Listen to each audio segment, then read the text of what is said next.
دوست داری کدوم یکی از این اسپری مال تو باشه؟ بریم با هم ببینیم. اولی اسپری اسلایم. اصلا به چه میخوام اسپری اسلایم؟ من واسه چی میخوام؟ برگر؟ نه بازم نه. بلنس خوبه، طبیعت خوبه، سبزی و گل و گیاه خوبه، ولی نه بازم نه.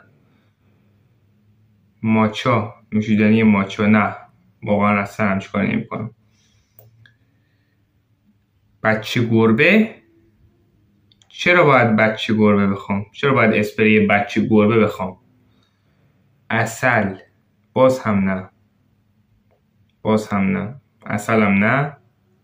لاوا آخه؟ واقعا من موندم کسی هست لاوا رو انتخاب کنه؟ دایموند؟ چرا الماس من الماس رو انتخاب میکنم. انتخاب من که الماسه. انتخاب تو توی کامنت ها بگو. راستی لایک و سابسکرایب فراموش نشه.